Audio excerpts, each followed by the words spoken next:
No, there is something. There's something I have to tell you, but it needs to be in a private place, okay? I want to talk, but not here. Somewhere with less prying ears.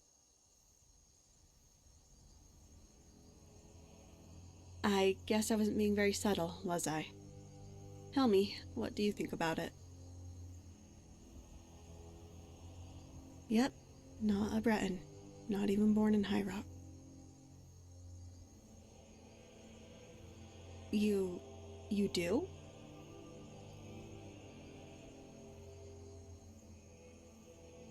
Oh, I guess that makes sense. Why didn't you say anything? That's very kind of you. I promise I'll tell you everything, but I can't even begin to form the thoughts right now.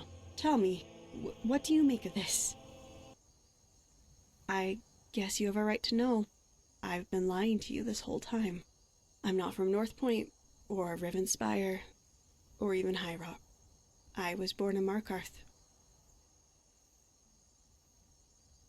Because I'm not a Breton, I'm one of the Reach folk. Reach folk? Oh, this is all so complicated. The difference is that I'm not a soldier.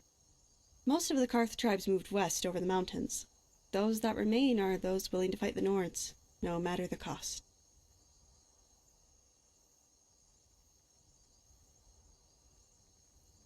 We just got out of Cinda Mine. You've seen how the Reach folk are treated here. It was safer to try for a fresh start as a Breton adventurer. See the world, forge my own path. Tell me, what do you make of this? Maybe it was because you murdered everyone and sided with Thornar Silverblood, of all people.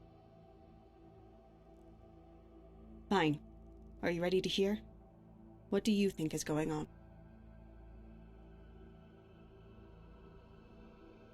Yep, not a Breton.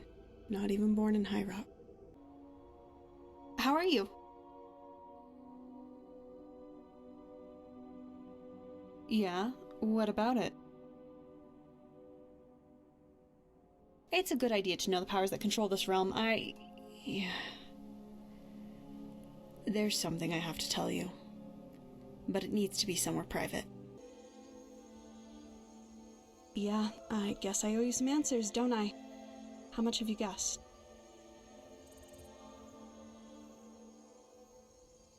You're partially correct. I used to follow Hirsine. That's a long story. I guess it was going to come out eventually. I've been lying to you this whole time. I'm not a Breton. I'm not even from High Rock. I was born in Markarth. I'm part of the Reach folk. I'm not the daughter of wealthy traders. I'm the daughter of a fractured clan that no one has known the name of in generations. Surely you've noticed how my people are treated in Skyrim. It was safer to try for a fresh start as a Breton adventurer. See the world, forge my own path. Tell me, what do you make of this? So that's it then. I hope to kind we made the right choice. Ugh, I don't know what they were thinking taking a Reach girl like that. But you're right, they won't be a problem for her anymore. Yeah, she's a... Right. Look, there's something I need to tell you, but it needs to be somewhere private. Wow, this is harder than I thought it would be. Look, I keep thinking back to Karthwastron and how well you handled the situation with that little girl.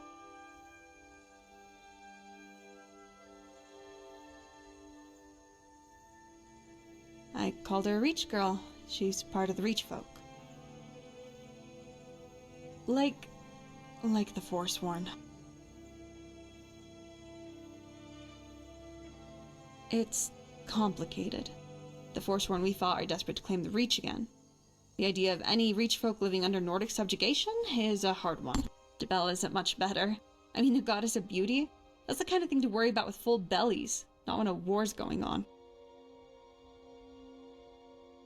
Maybe I do. I'm one of them, after all. No! Yes? Well, not anymore. I'm part of the Reach folk. What do you have in my place? My people are seen as bloodthirsty savages. Maybe they're right. I couldn't risk telling you when we first met. I was too scared to do so later. But now, you deserve to know the truth. I know. Just tell me what you make of all this. Please, forgive me for Freehand.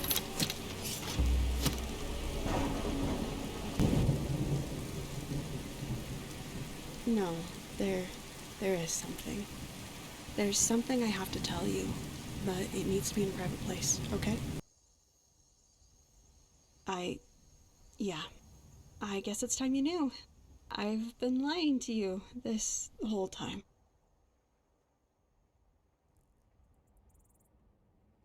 Hey, can you at least try and take this seriously? I've been lying about who I am. I'm not a Breton. I'm not even from High Rock. I was born in Markarth. I'm saying that I'm part of the Reach folk. I was born in Markarth. Like the Forsworn. Oh, do I? Now what might that be?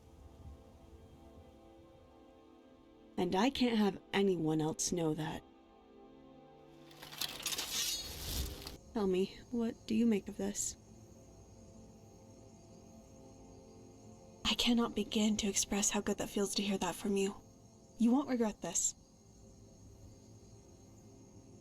Thank you. On to new adventures, then. I'm so glad I was able to tell you about who I am. I've been hiding from that for so long. I understand. I guess this is where we part ways, isn't it?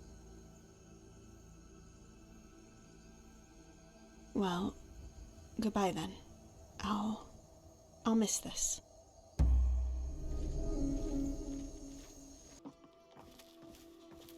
Oh, it's you again. I'm trying to find passage to North Point. Unfortunately, there aren't a lot of ships running.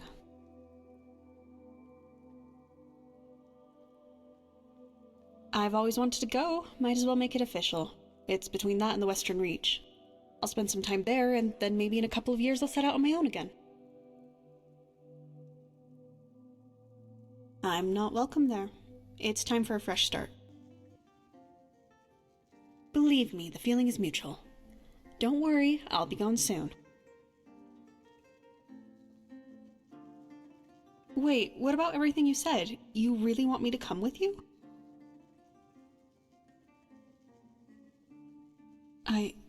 Thank you. Should we head out then? I appreciate the sentiment, but I think it's best if I make my own way from now on. Oh, that. What were you wondering? Oh, that's a difficult story to tell.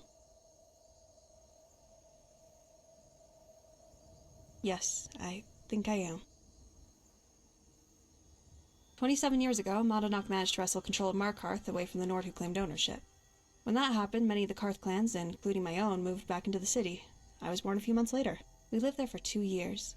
Things were peaceful, and there were actually talks to have the kingdom recognized as independent. No. Of course the Nord Jarl at the time, a short-sighted man named Hrolfdir, couldn't have that. He turned to a Nord militia led by Ulfric Stormcloak. The power exchange was brutal. In the end, it didn't matter if you were Reach folk or Nord. If you were a threat to Hrolfdir, you were executed.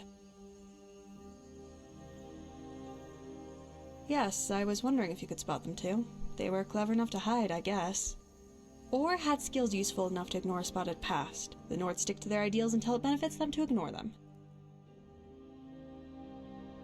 Huh, it almost makes you feel bad for the Thornblood. He marches in to save a little piece of Nordic paradise, only to be driven back to a snowy wasteland with his tail between his legs. He should have realized Hrolfdir would turn on him the moment it was convenient.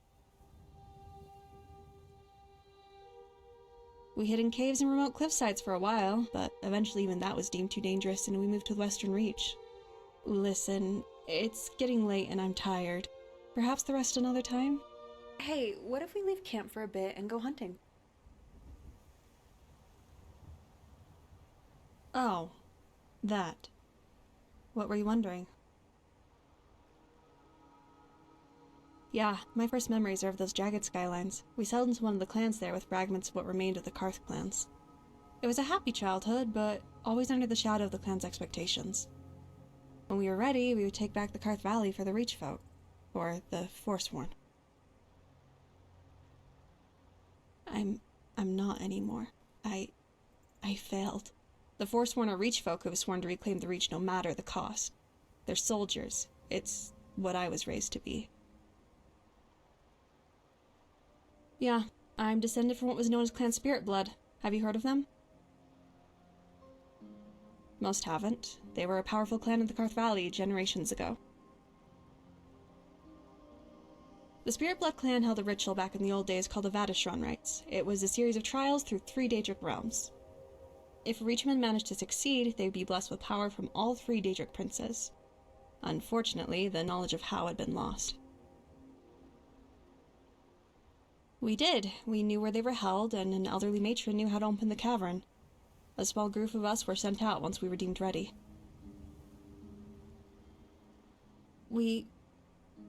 I'm sorry. I thought I was ready, but I'm not. Another time, perhaps. Oh, that. What were you wondering? I failed. Worse than that, I ran. We were able to find the entrance after a few days of searching. With the instructions our matron gave us, we were able to open it, but nothing could have prepared us for what was inside. The trials go through 3 Daedric realms: Kirstein's hunting grounds, the Deadlands, and Cold Harbor. We started with the hunting grounds and made it through easily. Each of us had been taught the values of the hunt from before we could walk. The Deadlands caught us off guard. It's a land of magma and destruction, and we lost one of our sisters early into the quest. Cold Harbor seemed easy in comparison to the Deadlands. It's a cold, soulless place full of creepy monsters, but we all knew how to deal with that. We were able to get in and out easily, having completed all 3 trials. We must not have sealed walls around properly. We had just stepped back into Nirn. The moment the portal closed behind us, the cave went dark. One of my clanmates, Kian, fell to his knees. I thought maybe the magic was overwhelming him, and he just needed someone to help him out of the cave. When I touched his arm, it was stone cold. I didn't realize it at that moment, but he was already gone, probably taken in Cold Harbor. He turned on us, with every ounce of skill he had possessed in life now fortified by Daedric influence.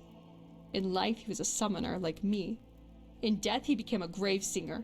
Every one of our friends that fell was brought back to fight against us.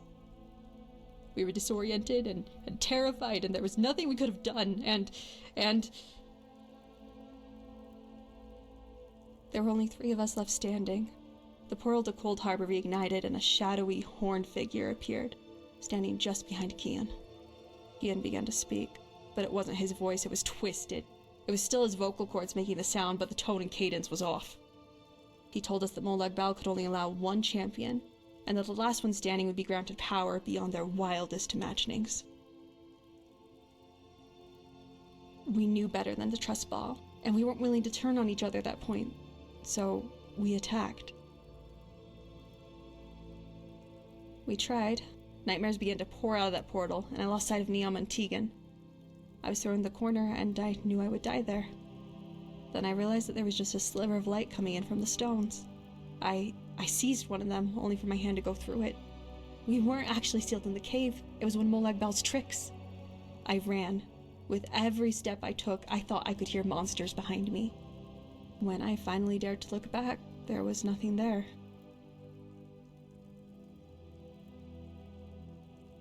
Dead. I went back the next morning to see, but the cave was empty. Only the lingering touch of Bal's magic remained, not even their bodies. I couldn't return home after that. There was no great power waiting for us, just more death and destruction.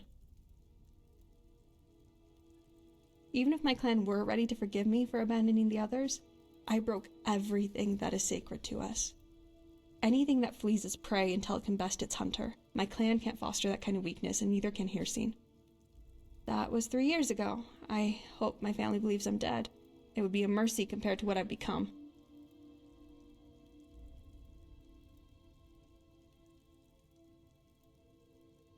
Maybe someday I'll share your reasoning, but I still hear the footsteps of monstrous pursuers when I think about it.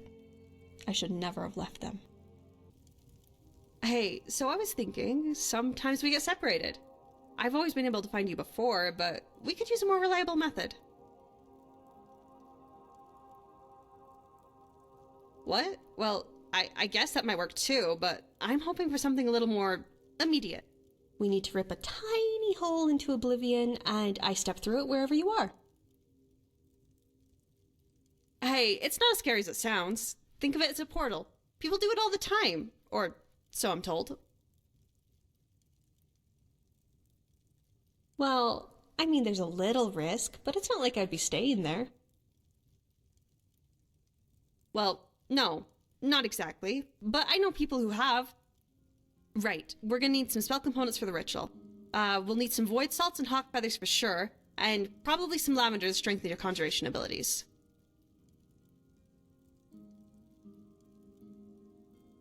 I'm not gonna hand this out to someone I just met. Besides, I haven't done this before. It's taken some thinking and testing things to make sure it's right. Since when have you cared about safe? It's probably safer than half of the fighting we do. It'll be fine. Excellent. Okay, like I said, we'll need to find some lavender, void salts, and hawk feathers. Once we get those, we just need to find a place to perform the ritual. There's something quite charming about this place. Good. Honestly, we might not even need this, but any boost to your conjuration abilities will be a good thing. Feel the way they tingle beneath your fingertips? There's a part of their magic that's itching to fade back into their realm. We're going to harness that desire with a bit of skill and luck. Do let me know if I can be of service. Perfect. I've always wondered how it'd be to touch the skies the way they can. These are good for healing if you didn't know. About the extent of my healing knowledge, actually. Alright, I think that's everything. If there's anything I can help you with, you have but to ask. Yep, now we just need to find a good spot to perform the ritual. Someplace private and safe. Maybe. Come on, it's safer out in the wilderness. Who knows what the guards might say if we try this in town? We should probably do it at night, too. It just feels right. Besides, there's less of a chance of running into someone. Don't tell me you're afraid of a few wolves now. Tonics, come on, we've got salves, this. Poultices and potions on my shelves. Yes, I think you're right. Okay, lavender into the void salts, add the hawk feathers. Okay, I think that looks good. We stand here tonight beneath the light of the three guardians where the walls between realms are thin. Grant us the knowledge to traverse between those realms. In return, we offer that which wishes to return, freedom of the skies, and blood of the traveler.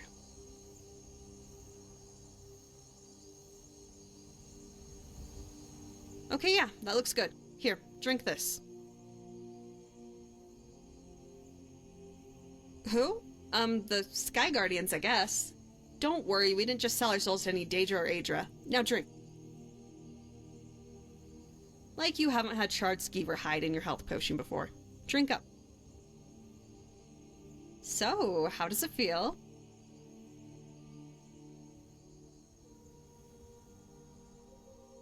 Something. I guess that's, well, something. Try casting the spell.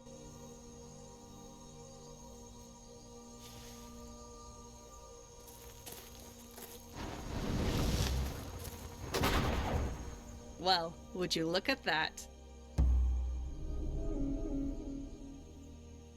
You can open a door almost anywhere. Whether or not I come through is up to me. I don't think the connection is strong enough that we can do it anywhere that isn't on Nirn, but when are we gonna run into that? Of course I'm okay! It works! This is such a relief. Do you know how hard it is to track you down after a fight sometimes? Other people? Maybe, but I'd be afraid of them not knowing how to step through.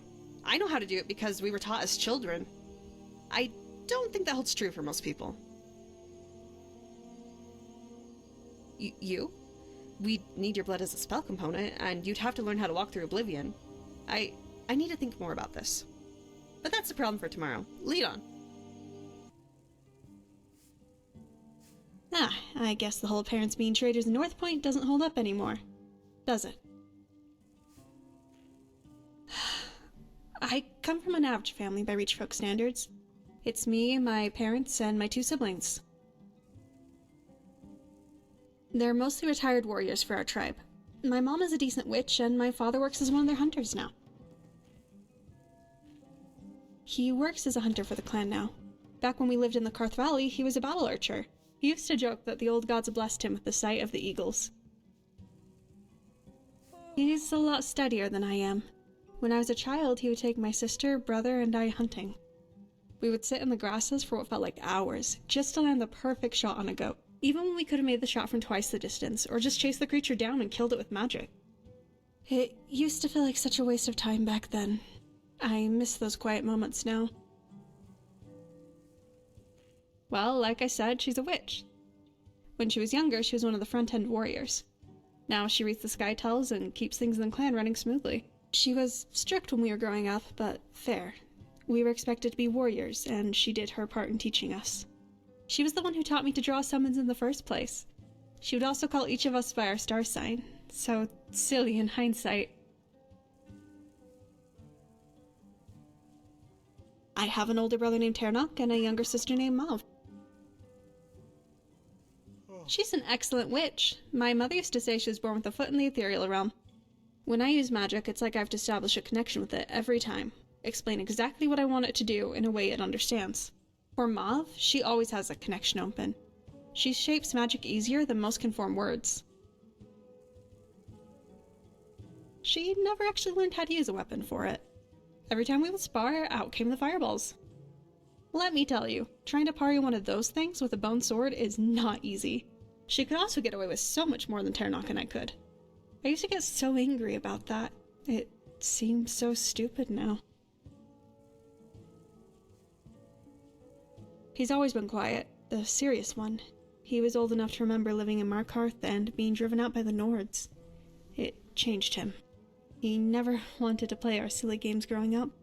When we would go on hunting trips, it was Ternok that insisted on keeping first watch, and Ternok that would keep Maeve and I in line. He was stricter than my mother in a lot of ways, but whenever blade met blood, he was there to defend us. Even if he had just been telling us how stupid we were moments before. He became a Briarheart a few years back. It's one of the greatest sacrifices a person can make for the clan. I guess we always knew it would happen eventually, but... well, never mind.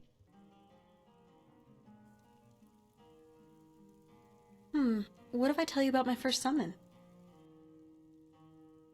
Actually, no. My first one was a wolf familiar. Growing up, I was painfully adequate. I wasn't strong, but I wasn't weak. Just in the middle, you know?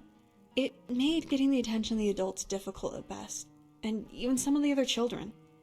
Before we moved to the Western Reach permanently, it was just our fractured clan. There weren't really any other children besides Ternok to play with, and when he was busy, well, I got lonely. I had Maeve too, of course, but she was still too little to play like I wanted to.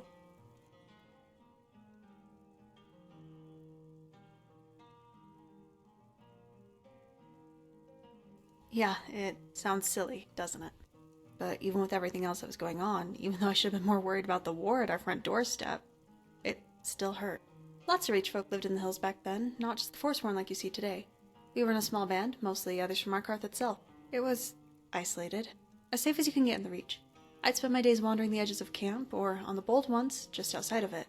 Since I wasn't causing trouble, or being particularly helpful, the adults didn't care what I did, just so long as I stayed out of trouble.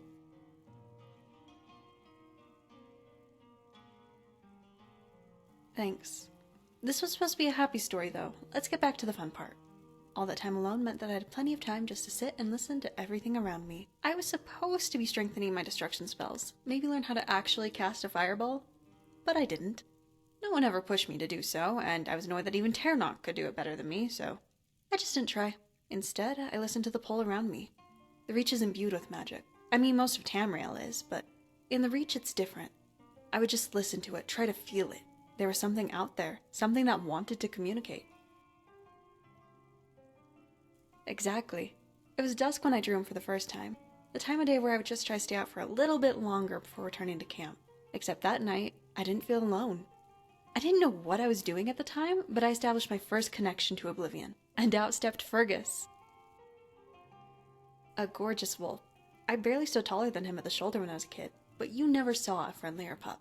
At least with me. From that day on, whenever I was exploring, I had him with me. The Reach felt a lot safer then. Oh, I do, just not in a way you can recognize. As I started to get better with Atronachs, there became less and less of a need to summon Fergus. It hurt, but one day when I reached into Oblivion to summon him to me, what I got instead was my sword. Yep, as near as I can tell. Oblivion is a weird place, but hey, nothing saved my life more than he has. You? What about me? I'm kidding. We watch each other's backs. Fergus just has a head start on you. Oh, I did. Look, I named them as a kid. You can't judge me. Blamey and Gale. Hey, no laughing. I was a kid, remember? What about the time we realized my sister was a magical prodigy? I've told you about Maeve before, right? Her grasp on magic is incredible. I've never seen anything like it since, well, you know. Back when we were kids, my clan didn't realize just how much power she held. Traditionally, Reach children are taught how to wield a weapon first, and then magic once they have the discipline not to burn down camp.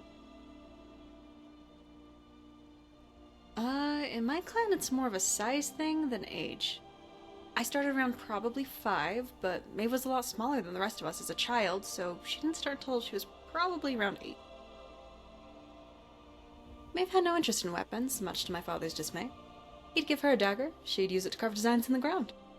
He'd try a bow, she'd misplace her arrows. He even tried a battle axe, but Maeve didn't have a hope of lifting it. Soon, our matron began to take notice. It was clear that Maeve wasn't going to be a warrior. Not with her size, and not with her disinterest in weapons, but she had to contribute somehow. Our matron suggested that she start training in magic. If she couldn't fight, maybe she could defend our camp, or learn to read the stars. Yeah, the Reach folk can look to the stars to see pieces of our fates. Or possible fates. I don't have any aptitude for it. Probably. She doesn't have any interest in it, though. Reading the stars requires a lot of sitting in one place and contemplating. 2 things Maeve does not do. My mother took over Maeve's training. She's a powerful witch, but not much of a teacher, and Maeve, well, she wouldn't be my first choice to teach. She's stubborn, easily distracted, and had no interest in listening to her mother. I remember my parents talking while Ternok and I hid. They weren't sure what they were going to do with Maeve, weren't sure how to help her succeed. We were at war, and even though Maeve was born into that war, she was behaving as though we still lived in a comfortable city with walls all around. Ternok suggested we go fishing right after that. The streams were full of fish, and he said he wanted to get ready for winter. But I think he really just wanted a chance to talk to Maeve. Pretty much. Ternok took us to the falls and we started fishing. Almost immediately he started talking to Maeve about her training. She had to figure out something to benefit the clan, and if she wasn't going to focus on weapons, she had to listen to her mother. I was not being helpful. I can only imagine how much Ternok wanted to kill me when I kept splashing him as he was trying to have a serious talk. But it made Maeve laugh, and I thought that between Ternok's glare and Maeve's laughter, it was worth it. That was until I got bored and wandered a bit upstream. I thought the fishing would be a bit better up there, and Ternok wanted me away. But as I was fishing, a horrible smell filled the air. Something between rotting meat and damp fur. Yep. It wasn't until I heard the growling that I thought to look at the shallow cave on the bank behind me. Squinting yellow eyes peered out. I should have run then, but all I could do was stare as the creature stepped into the light. It was huge, so big that it had to crouch in the cave. A goat's skull had washed up from the river, or maybe it had been discarded by the brute. But it stepped on it, and it shattered as though it was a mere branch. My mind was racing, trying to find some way, any way out. The moment I moved, I knew it would be on me in seconds. But I couldn't just stand there. The only thing I could think of. I closed my eyes, reached into oblivion, and grabbed my sword. The second the troll saw it, it lunged. I barely managed to roll out of the way in time, but I dropped my sword somewhere in the river. I remember trying to reach for it before the stench of the troll hit me, and I realized I didn't have time. The thing was on me again, and I dove under the water to avoid the blow. Pain shot through my shoulders, it clipped me, but I was alive. Ternok and Maeve noticed what was happening, of course, but what could they do? Ternok drew his axes, but the look in his eyes told me everything. We weren't getting out of this one, but maybe if we stalled the troll long enough, Maeve could escape back to camp. I turned back towards the troll, trying to accept that this was the end, but then the impossible happened. Warm light sprang up all around me, and the troll roared in pain. It was so bright, I could barely see, and it wasn't until I smelled the burning flesh that I realized it was flame. Strong flames coursed through the river, through the air, all around me, but I wasn't being burned. Yeah, Maeve.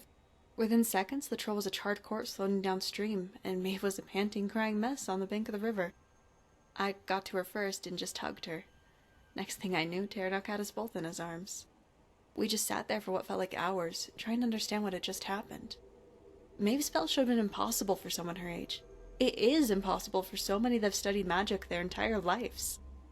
We returned to camp late that evening. I remember Ternok trying to explain to our mother and our matron why we were so late. But he didn't have the words. None of us did. From that day on, Maeve trained hard. Everyone said she was a natural at magic. They praised the old gods, the new ones, the stars, anything and everything. But they had no idea just how much power Maeve truly held. It really is. Sometimes I forget that. I mean, she's still my sister, and she's kind of the worst. But when it comes down to it, she can and will protect everything around her. I don't know. Maybe it's how the stars were aligned. She was born under the sign of the witch. Maybe some passing spirit took interest in her. I will have you know, my summons are stronger than hers. I'd like to say I'm not. She can't use weapons. I can. I'm faster and stronger than she is. But I'd be lying if I said I was never jealous. Maeve just understands magic in a way I never will. Who wouldn't envy that? Bad. He's terrible at it. Whatever talent he should have possessed in spellcasting went straight to Maeve. He can do maybe a fireball or two, but that's it. He makes up for it, of course, but Kine, that man cannot get an ice spell to work to save his life. Hush. I could if I wanted to. I just don't. A story, huh? Oh, I know one. My first hunt. Wow. That would have been over 20 years ago now. I would have been around 6. Maybe, but I wasn't alone. I had Ternok with me. 8 or 9. Don't give me that look. If you're old enough to shoot a bow, you're old enough to handle a few hours of stalking. Honestly, it's more for practice than anything. I think our matron just wanted us out of camp for a while. Everyone that was old enough to hold a bow were sent out in hunting pairs. Naturally, I went with my older brother. I was ecstatic. He was not. We were both still little kids. The last thing he wanted was to drag his little sister through the wilderness. But you can't say no to your matron.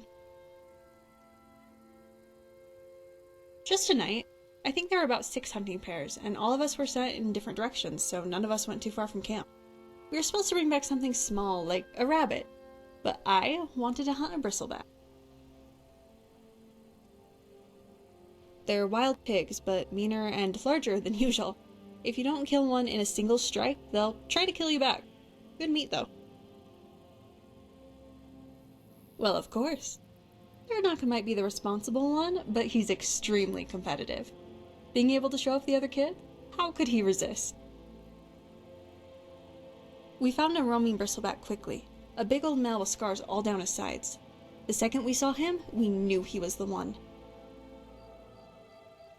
Well, unfortunately, he saw us too.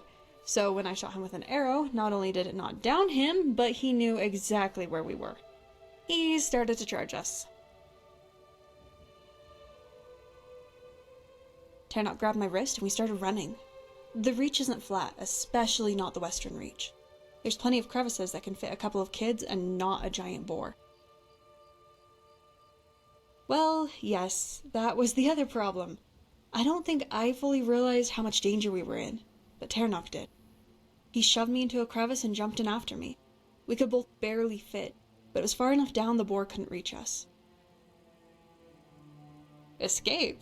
We had the thing at close range and very interested in us. No, we weren't escaping that. Tarnok had his dagger on him. When the bristleback stuck its snout in, he stabbed up. The thing screamed and writhed against him, and for a minute, I thought it was going to pull free and we would lose it. But just when I was sure it was about to escape, it fell limp. Just like that, it was over. We dragged that thing home, soaked in its blood and with grins on our faces. Our mom was so proud of us. Our dad was too, but he lectured Tarnok about taking on something bigger than he could handle. Isn't it? I mean, now a bristleback would provide little challenge, but as a little kid, all the other kids thought we were heroes. If I didn't know better, I'd say that was an accusation. Fine. It varies across most Reachfolk clans. Some acknowledge the Daedra as powerful forces that you'd be stupid to ignore. Others worship the Aedra the way most of Tamriel does. Still others follow the old gods, the spirits of our ancestors. Most strike a balance of all three. I'm not sure I know the answer to that anymore. Most of our magic and protections come from some aspect of the Hunter. Hircine as you know him, but we don't worship him in the traditional sense. I don't think there's much I could do at this point to draw his favor. Generations ago, my ancestors called upon Kine for their magic. When I set out on my own, I decided I might try to follow in their footsteps. You don't have to sound so disgusted. Besides, it's not like you're thinking. For the Reachfolk, all power is neutral. It's how it's used that matters. Bargaining with Daedra can grant you the powers needed to protect the ones you love. But they won't give you that power just because you ask nicely. It's about weighing sacrifices and making the choice that will benefit your clan the most. It varies across the clans, but the four main ones are Hircine, Namira, Nocturnal, and Molag Bal. The Hunt Father watches over the land of the living. He has many facets to remind us of every aspect of our life. Alverbeg the Hunter, Stroybeg the Man-Beast, Urikembeg the Great Stag, Gulibeg the Fox, and Hirokibeg the Bear. Each controls a different facet of mortal life, and each will present a different face if you dare to present yours unprepared. Namira is the Spirit Queen for us. She controls the world of death and decay, but those things are needed for rebirth and renewal. However, her realm is best left for the dead. Clans that have called on her direct favor have been blessed with great power in the form of void liches, but the cost is too great. The clans that worship her tend to be brutal. Nocturnal, Lady of Shadows. She offers protection from within the shadow. Unlike most who revere her, the Reachfolk don't steal in order to earn her affections. We tend to give offerings instead. You should know more than I do. For the Reachfolk, Nocturnal represents safety within the shadows. She's called upon occasionally to watch over us. Unlike you, we don't steal to appease her. The champion of the Lady of Shadows is asking me? For the Reachfolk, Nocturnal represents safety within the shadows. She's called upon occasionally to watch over us. We leave offerings in order to have protection in the shadow, but to steal from within your own clan would mean the extinction of us all. Although, seeing as my clan isn't around, maybe I should start. Molag Bal teaches us to endure. He will trick, cheat, and trap mortals for his amusements. It's important to acknowledge his power over Nirn, but you should avoid dealing with him if ever possible. Reachfolk that deal with him directly become gravesingers. You would call them necromancers. In taking Molag Bal's power, they curse their mortal body to slowly rot away until he can claim them for his realm. It's not a pretty sight. What? Oh, of course I do. Back home I grew up on Skytels. It's what we call our stories about the constellations. The guardians in the sky protect the lesser stars from the snake in the stars. The hunter, the headsman, and the witch in the stars. You know them as the thief, the warrior, and the mage. She is swift and clever. It is her duty to track the snake and strike before it can. He is strong and watchful. When it's time to fight, he will be there, protecting his charges and punishing any that dares to harm them. The witch is intelligent and protective. She watches over the clans and covens and keeps them safe from the outsiders that mean harm. All of the other constellations. They have their own jobs, but without the protection of the guardians, they would be eaten by the snake. Most of Tamriel calls it the serpent. It moves through the sky, ready to strike at the lesser stars. The guardians keep it from doing so. Yeah? Which one? fair amount, actually. Do you want to hear it again? The real version? Okay. He asked if I'd stay with him. He said we made a great team. I turned him down, of course. I had been hoping to blend in as a mercenary for hire, but this? I couldn't play babysitter for a man so inclined to charge straight into danger. I told him I couldn't journey with him and made my way back to Skyrim. Honestly, this was so soon after I'd lost Kian and the others. I couldn't do that again. I decided not to journey with anyone for a couple of years after that. It wasn't until I met you that I decided to give it another go. Honestly, I don't know. I knew I wanted to adventure again, but when you came into the inn, you just had a presence about you. The promise of adventure, maybe. The smell of idiocy is more likely. I wanted to travel again, and I wanted a friend. Something about you just felt right, I guess. I am too. Just don't go dying on me now, okay? Oh, that. Goods and wares of all kinds. No.